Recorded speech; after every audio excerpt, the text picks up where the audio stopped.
Hello, you're watching Inside the Americas with me, Laura Cellier. Coming up in the programme, Brazil's president under pressure. Hundreds of thousands take to the streets as Dilma Rousseff is hit by a corruption scandal. Plus, the American town where Bashar al-Assad is a hero. Philip Crowther takes us to Allentown, Pennsylvania.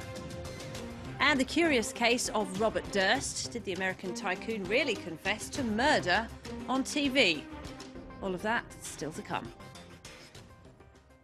We start, though, with a rocky week for Brazil's President Dilma Rousseff. Just a few months after she was re-elected, hundreds of thousands of people have been out on the streets protesting, and some are demanding she be impeached.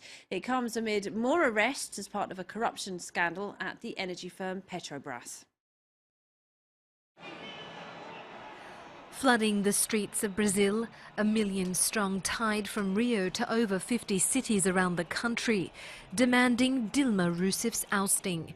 The president is being sunk by the Petrobras scandal, the biggest case of corruption since the dictatorship ended 3 decades ago. This movement is not only against Dilma, it's against corruption on a wider scale. We must not only topple those responsible, we need to recover everything they took ×2. Struggling to wash her hands clean, Rousseff has failed to score points in the court of public opinion, despite taking a stance against corruption. One of the main demands made by protesters is to step up the fight against corruption. We all agree with this popular demand. We're determined to fight corruption. Out with Dilma, one of the more popular slogans at demonstrations over the weekend. A fall from grace just 5 months out from winning a second term. Some protesters demanded the president's resignation, while Brazil's right wing marched for an all-out impeachment. It wouldn't be without precedent. In 1992, President Fernando Collor was stripped of his duties after being embroiled in a corruption scheme. But it's unlikely Rousseff will share the same fate. Although she was energy minister at the time of the scandal and once held a seat on the Petrobras board, she has not been implicated in the case. Running on empty, Brazil's economy is on the brink of recession and inflation rates are rising. Rousseff's government is being accused of backtracking on election promises after passing a series of unpopular austerity policies. The backlash has seen the president's approval rating torpedo to 23%, according to a Brazilian poll, a world away from her predecessor Lula, who left office with 83%. John Kerry found himself in trouble this week after he appeared to suggest the United States was willing to negotiate with Syria's Bashar al-Assad. The US Secretary of State made the comments in a TV interview, but his team swiftly moved to deny them. Well, Kerry was speaking as the Syrian war entered a 5th year. But not everyone sees Assad as the bad guy. Philip Crowther has been to Allentown, Pennsylvania, where this 20,000-strong Syrian community say they stand by the president. The rituals of these Orthodox Syrians transport us to what could be Damascus. It's a special Sunday at St. George's in Allentown. A visitor is here from Syria. Bishop Toomey brings tales from his hometown of Homs. Here, President Assad is not the bad guy.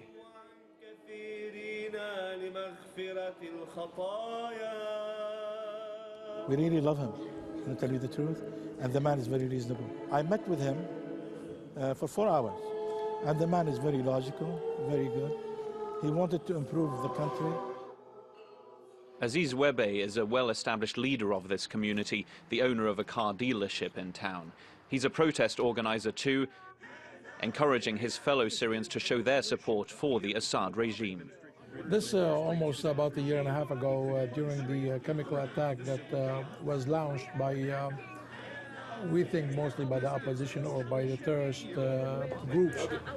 If this what's our democracy all about, then we have to go with whatever the Syrian people wanted. And the Syrian people wanted the Bashar al-Assad to be their leader. Allentown's Syrian population is increasing, with family members of those already here leaving the war behind. Their support for their president remains steadfast. As a Christian, I don't see a future for us if he leaves. He did his job in protecting the country, and the army is doing its job in being united with the government and with the people. Aziz Webe takes us to the Palace, another gathering place for Syrians. The bishop from Homs is greeted here with open arms. We hope that this war and all this dramatic situation will finish someday, and we are waiting for that day. Thank you. Thank you. It's difficult to visit the homeland these days.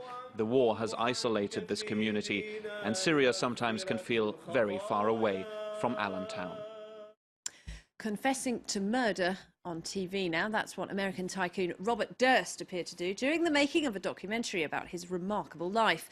Durst hails from a prominent New York family and has long been suspected of having a hand in the disappearance of his first wife and the death of a close friend. This apparent confession means he's been arrested once again.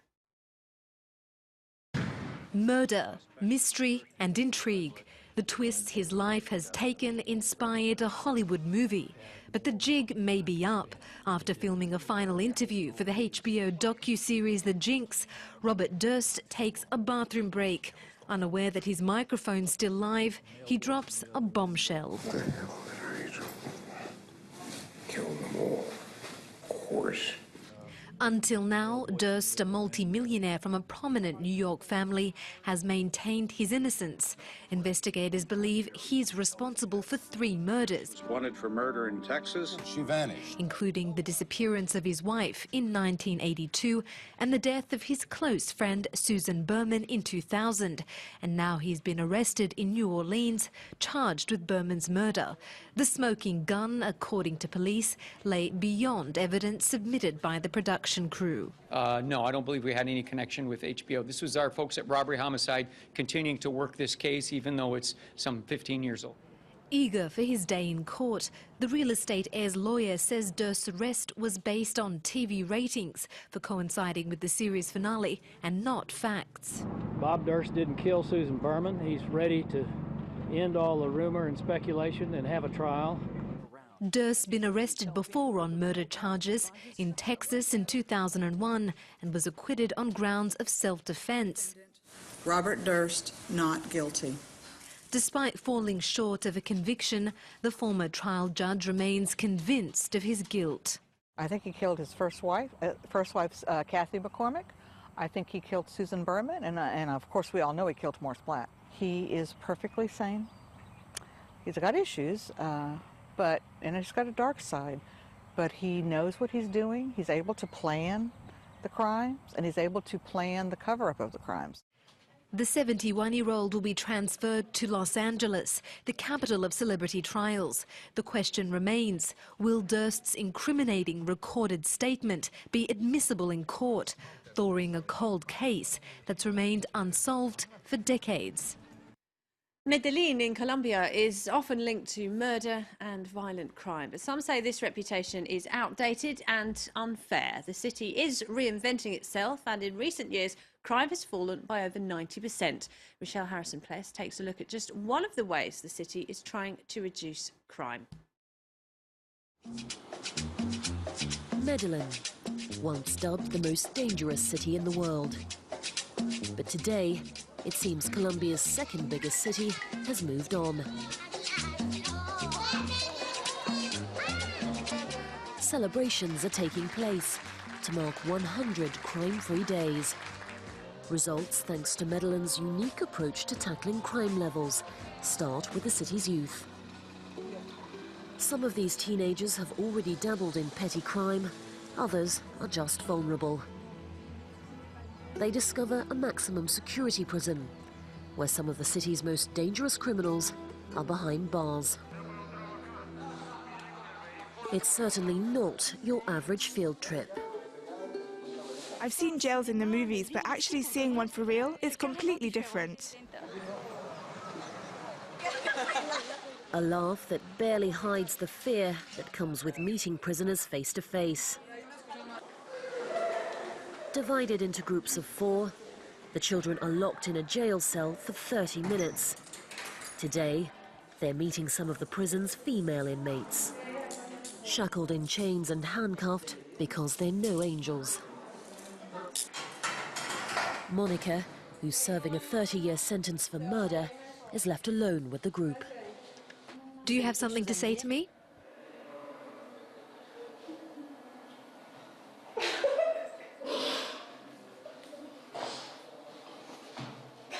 You find this funny? I don't feel like laughing. So do you have any questions for me?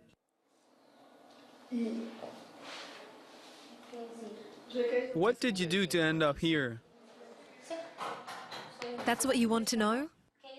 What I did to be thrown in here? This is a place for criminals, and tomorrow you too could end up here.